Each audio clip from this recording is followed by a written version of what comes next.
অবিস্মরণীয় ছাত্র জনতা আন্দোলনে যে সকল সমন্বয়ক নেতৃত্ব দিয়েছেন তাদের মধ্যে সবচেয়ে আলোচিত নাম আসিফ মাহমুদ, যিনি এখন সরকারের যুব ও ক্রীড়া মন্ত্রণালয়ের দায়িত্বে আছেন। অথচ গত কয়েক সপ্তাহ আগেই আসিফকে মর্গে খুঁজে বেড়াচ্ছিলেন তার বাবা। সেই আসিফ এখন সারা দেশের আলোচনার কেন্দ্রবিন্দুতে। শুধুমাত্র আন্দোলনে নেতৃত্ব দেওয়াই নয়, কাওয়ালি গান থেকে শুরু করে খেলাধুলা সব বিষয়েই অলরাউন্ডার এই আসিফ মাহমুদ। তবে আমাদের নতুন এই ক্রীড়ামন্ত্রীর জীবন বৃত্তান্ত খুব কম মানুষেরই জানা।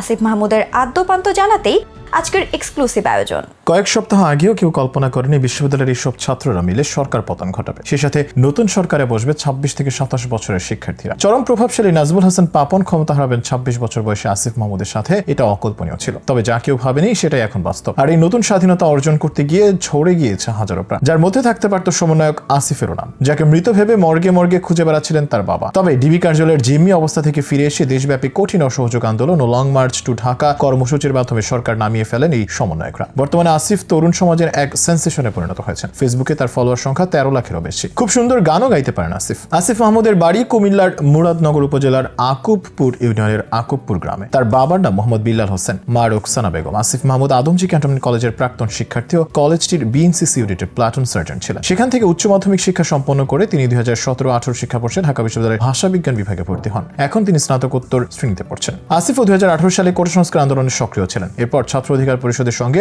রাজনীতি শুরু করেন। তিনি সর্বশেষ ছাত্র অধিকার পরিষদের ঢাকা বিশ্ববিদ্যালয়ের শাখার সভাপতি হিসেবে দায়িত্ব পালন করেন। এরপর সংগঠনের গঠনতন্ত্রের লঙ্ঘনের অভিযোগ এনে তার নেতৃত্বে পুরো ঢাকা বিশ্ববিদ্যালয় কমিটি পদত্যাগ করে। এরপর 3 অক্টোবর গণতান্ত্রিক ছাত্র শক্তির সূচনার পর তিনি সংগঠনটির ঢাকা বিশ্ববিদ্যালয়ের শাখার আহ্বায়ক হিসেবে দায়িত্ব পালন করছেন। পরিবারের সদস্যদের না জানিয়ে এই আন্দোলনে ঝাঁপিয়ে পড়েন আসিফ মাহমুদ। প্রথম দিকে পুলিশের গুলিতে কয়েকজন শিক্ষার্থী মারা যাওয়ার পর তার পরিবার জানতে পারে তিনি আন্দোলনের সমন্বয়ক। তখন আসিফ মাহমুদকে বাড়িতে ফিরে আসতে অনুরোধ করেন বাবা, মা ও বোনেরা। পরিবারের সদস্যদের অনুরোধের পরিপ্রেক্ষিতে আসিফ বলেন, আমার অনেক ভাই বোন পুলিশের গুলিতে শহীদ হয়েছে। আমি আন্দোলন থেকে ফিরে আসবো না, হয় গুলি খেয়ে মরবো, না হয় আন্দোলন সফল করে ঘরে ফিরবো। আসিফ মাহমুদের ছোট বোন ইফাত জাহান লামিয়া জানান, 5 দিন নিখোঁজের সময় তার মা, বোন সহ পরিবারের সবার অবস্থা অনেক খারাপ হয়ে যায়। ঘরে রান্না বান্না হয়নি, ঢাকার বিভিন্ন লাশ ঘরে তাকে খুঁজেছেন। আসিফ মাহমুদের পিতা বিল্লাল হোসেন বলেন, কোটা সংস্কার আন্দোলনে যাওয়ার সংবাদ পেয়ে আমরা আতঙ্কিত হয়ে পড়ি। উৎকণ্ঠা নিয়ে প্রতিদিন আসিফ মাহমুদের সঙ্গে যোগাযোগ করি, কিন্তু 19 জুলাই তার সঙ্গে সব যোগাযোগ বন্ধ হয়ে যায়। তারপর বিভিন্ন জায়গায় তাকে খোঁজ করে পাইনি। তখন আমরা দিশেহারা হয়ে যাই। 23 জুলাই ইত্তেফাক পত্রিকায় খবর প্রকাশ হয় আসিফ মাহমুদকে গুম করা হয়েছে। তারপর আমরা শাহবাগ থানায় নিখোঁজের ডায়েরি করতে গেলে দায়িত্বরত ওসি আমাদের জিডি নেননি। সেখান থেকে